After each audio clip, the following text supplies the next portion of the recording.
حضور نے ارشاد فرمایا اللہ تبارک و تعالی کی لعنت ہو اس بندے پر جو عورتوں کی مشابہت اختیار کرے اور اس عورت پر جو مردوں کی مشابہت اختیار کرنے والی ہو۔ جو گیٹ اپ مرد عورتوں والا رکھے گا، جب تک یہ عورتوں کا گیٹ اپ میں رہے گا اللہ اور اس کے رسول کی لعنت پڑ رہی ہے۔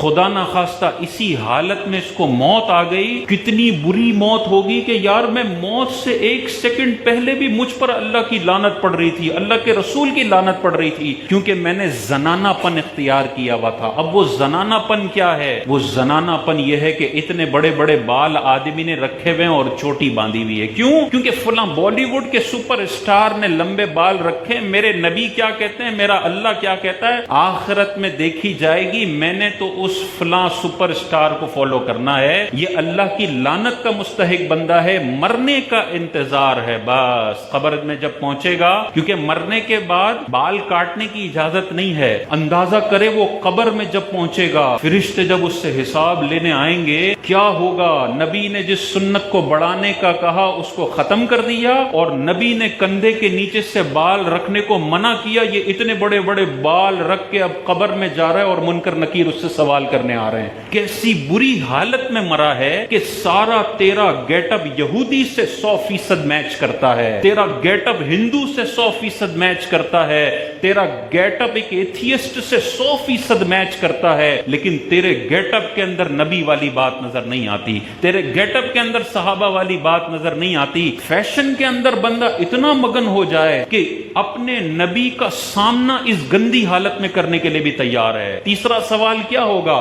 ما کنت تقول فی حق ھذا الرجل، اس نبی کے بارے میں تو کیا کہا کرتا تھا؟ اندازہ کریں، مفسرین فرماتے ہیں حضور کا دیدار ہوگا قبر کے اندر، سارے پردے ہٹا دیے جائیں گے، حضور دیکھیں گے اپنے اس امتی کو جو کس حالت میں آ رہا ہے کہ ناک کی بندی کا سوراخ اس نے کیا ہوا ہے، ساری زندگی چینیں لگا کر گھومتا تھا، اب کس منہ سے اپنے نبی کا سامنا کرے گا اور تیسرے سوال کا جواب دے گا۔ فیشن کریں، لیکن وہ فیشن کریں کہ اگر اس حالت میں مر جاتے ہیں تو آپ کو شرمندگی کا سامنا نہ کرنا پڑے اپنے نبی کے سامنے، آپ کو وہاں پہ رونا نہ آئے کہ یا رسول اللہ معاف فرما دے، ساری زندگی آپ کی سنتوں کی مخالفت کی ہے اور دین میں نے نئی نئی چیزیں گھڑی ہیں۔ حضرت عائشہ صدیقہ نے ایک عورت کو دیکھا جس نے مردوں کا چپل پہنا ہوا تھا، دیکھیں کتنا اسلام حساس ہے اس معاملے میں۔ عائشہ صدیقہ نے ارشاد فرمایا کہ یہ اتار دے کہ جو مردوں کی مشابہت کرتا ہے اس پر اللہ کے رسول نے لعنت فرمائی ہے۔